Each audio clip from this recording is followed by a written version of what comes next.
Monsieur le Président, Madame la Ministre, chers collègues, je dois dire, Monsieur Le Fur, que le contenu de vos interventions, je le trouve un peu plus saillant que vos cravates, qui sont d'un goût, je dois dire, j'en ai discuté avec certains membres de l'administration, ils s'interrogeaient un peu récemment, mais je garderai l'anonymat.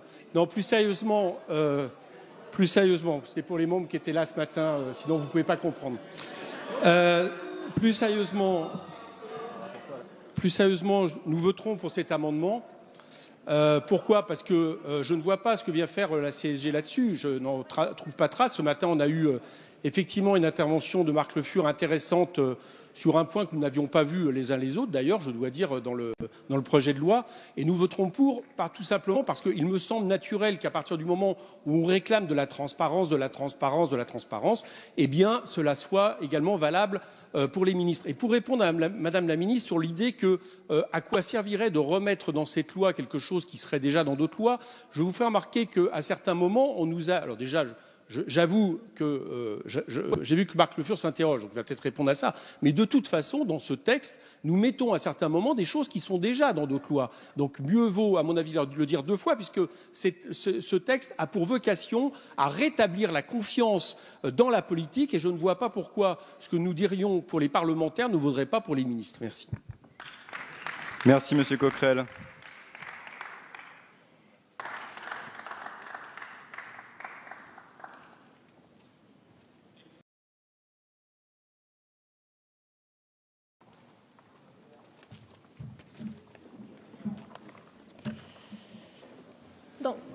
Monsieur le Président, Madame la Ministre, mes chers collègues, s'il est des débats dans cette noble Assemblée qui ont fait l'histoire, celui-ci ne restera certainement pas dans les mémoires.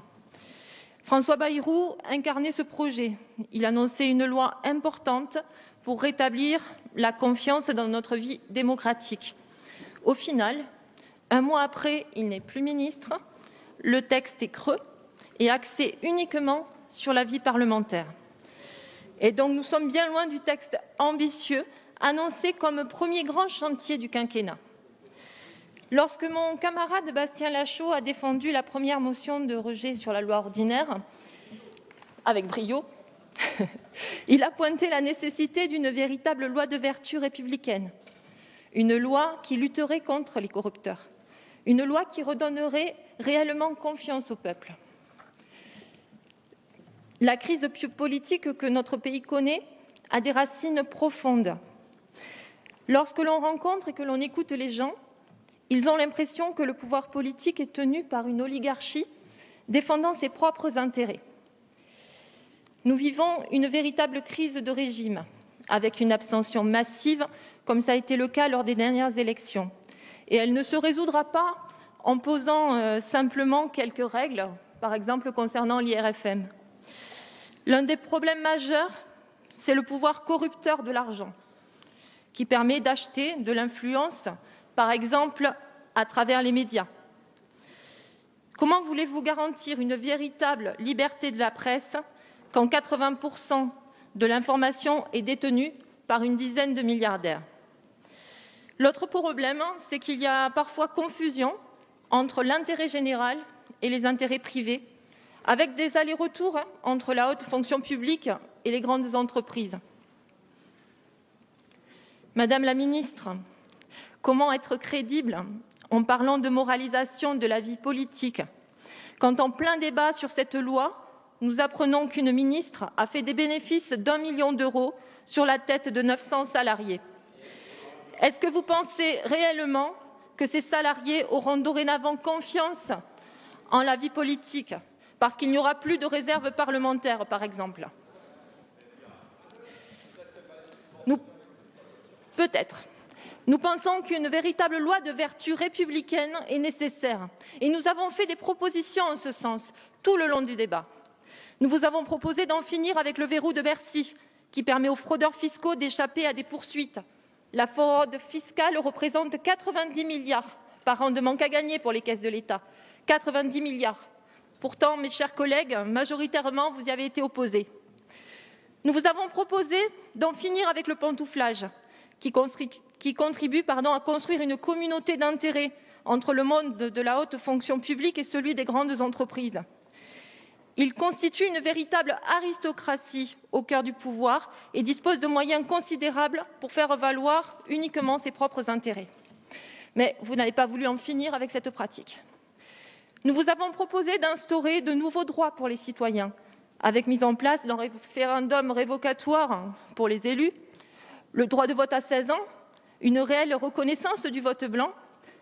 Vous n'avez même pas pris la peine d'argumenter sous prétexte qu'il était trop tard dans la nuit pour discuter de ces sujets, alors que ces mêmes amendements avaient été déposés dans la matinée et qu'ils n'ont pas davantage engagé le débat. Finalement, majoritairement, vous avez voté contre ces nouveaux droits. Donc nous avons déposé de nombreux amendements, non pas pour faire obstruction, comme j'ai pu l'entendre, mais pour participer à l'élaboration d'une loi permettant aux citoyens de retrouver leur place dans le débat démocratique. Nous voulions faire que cette loi aille plus loin que le champ étriqué dans lequel vous l'avez confinée. Aucun n'a été retenu. Pire, quand Éric Coquerel explique qu'il est d'accord avec l'un de vos articles, vous votez contre, c'est quand même surréaliste. Donc il est à espérer, un petit peu. S'il vous plaît. Il est à espérer que, profitant de la vacance parlementaire, vous reveniez vers les citoyens et pas seulement vers la faible partie qui a cru en vos promesses, et que vous prendrez la mesure de leurs attentes et peut-être qu'au retour, comme nous, vous agirez alors dans le sens de l'intérêt général. Je vous remercie. Merci Madame Taurine. La parole est à Monsieur Cédric Villani.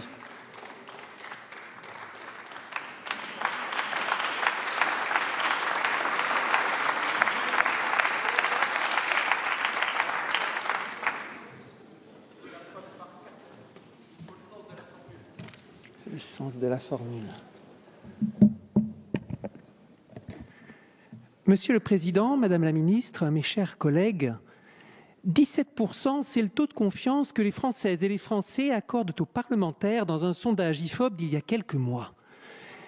Et ce, en dépit des efforts méritoires de transparence déjà inscrits dans la loi ces dernières années, comme rappelé par notre collègue Potier, et ce, avant les effets désastreux des affaires qui ont défrayé la chronique durant la dernière campagne présidentielle. Je sais bien qu'une statistique est souvent une forme sophistiquée de mensonge, mais dans toutes les enquêtes d'opinion, le constat est similaire. Le monde politique arrive en dernier dans les taux de confiance, loin derrière les entrepreneurs, derrière les journalistes. L'un de ces baromètres déprimants nous dit que le sentiment le plus souvent associé au monde politique est la méfiance.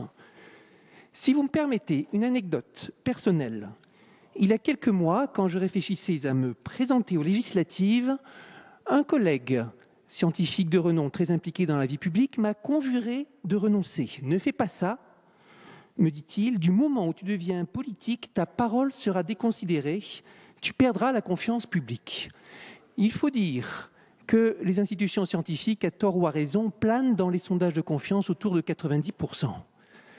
Je ne pouvais me satisfaire de cette réponse, comme le prouve ma présence devant vous, et nous, collectivement, ne pouvons nous satisfaire de cette situation de défiance envers le politique, parce qu'elle fait courir un risque grave à notre démocratie et parce que la notion de confiance nous est chère, à nous qui avons tous demandé et obtenu la confiance de nos électeurs. En matière de confiance, hélas, il suffit d'un petit nombre de dérives, de quelques affaires montées en épingle pour introduire le soupçon. Qu'il soit donc redit ici que l'objectif n'est pas de moraliser, mais d'introduire des garde-fous qui protègent notre réputation commune contre les dérives de quelques-uns. Et que la confiance ne se décrétera pas du jour au lendemain, mais se gagnera dans la durée. Parmi ces nouveaux garde-fous, celui qui a causé les débats les plus vastes et les plus enflammés et qui nous vaut de réexaminer aujourd'hui le projet de loi organique, c'est la suppression de la réserve parlementaire, réserve qui permet à un élu de financer dans sa circonscription certains projets portés par des collectivités et associations. Au plan légal, la réserve parlementaire semble sortir du cadre constitutionnel. L'article 24 donne aux parlementaires un rôle national et non local. L'article 40 lui interdit de créer des charges. Or, la réserve est locale et c'est une charge. Le contournement technique de cette contradiction consiste à ce que cette réserve proposée par les parlementaires soit décidée et distribuée par le gouvernement sous forme d'amendement à la loi de finances. Notre collègue de Courson a pu résumer cet état de fait en disant abruptement en commission que la réserve parlementaire n'existe pas. Mais alors, me direz-vous, si elle n'existe pas, que valent nos longs débats sur la question ? Comme d'autres collègues l'ont fait remarquer, le Conseil constitutionnel évoque le concept de réserve parlementaire et assure qu'elle n'enfreint pas l'article 40. Reconnaissons qu'il y a quand même une ambiguïté, et c'est une ambiguïté propre à la France, puisque notre pays est le seul parmi les 47 membres du Conseil de l'Europe à utiliser un tel mécanisme. Une singularité qui est de nature à voiler notre réputation internationale. Voilà pour la forme. Maintenant, qu'en est-il du fond ? La réserve parlementaire est-elle utile au territoire, au Parlement ? Est-elle efficace ? Chers collègues, vous avez été nombreux à témoigner, de façon convaincante, que la réserve peut servir, en milieu rural tout particulièrement, à boucler des opérations modestes qui ne seraient pas détectées par les mécanismes de grande ampleur. Vous avez montré que la réserve est une subvention de maillage fin et de souplesse et que certains ont su instaurer la transparence dans son attribution. Pour autant, et là encore, nous avons entendu des exemples, la formule de la réserve a aussi laissé la porte ouverte à des abus, et même dans le monde rural, elle a ses farouches détracteurs. Notre collègue Fesneau avait beau jeu de citer les mots très durs du président de l'Association des maires ruraux de France, des mots qui démontraient que le soupçon du clientélisme existe. Ajoutons que le dispositif est coûteux. Sa gestion coûte bien plus que la gestion des crédits DETR, qui sont pourtant bien plus importants. On me répondra que c'est le prix d'un système qui travaille à un échelon plus fin et avec des montants plus réduits. Mes chers collègues, je suis convaincu qu'il est possible de mettre en place un système de redistribution moins ambigu et tout aussi efficace. Quel système ? Ce sera notre devoir de parlementaires de contrôler impitoyablement sa mise en place par l'État. Et il sera légitime que ce système de décision tienne compte de la voix des parlementaires, toujours à l'écoute du besoin des territoires. Il a été répété 100 fois en commission ou dans cet hémicycle que la suppression de la réserve favoriserait le syndrome du député hors sol. Mais je prendrai position, comme nombre de mes collègues, en estimant que nos discussions de terrain, notre capacité à influencer le débat public local, à transmettre de bonnes informations et favoriser des projets méritants avec la légitimité du suffrage universel, peut se réaliser sans l'exercice direct de notre réserve. Merci, monsieur Villani. Ces longs débats ont eu le mérite que sur tous les bancs de cette Assemblée, sans exception, on est attaché au statut subtil mais bien pensé du parlementaire, élu dans sa circonscription, élu national, mais toujours à l'écoute de son territoire et travaillant dans son territoire à la cohésion nationale. Merci, sur des exemples concrets. Je vous remercie.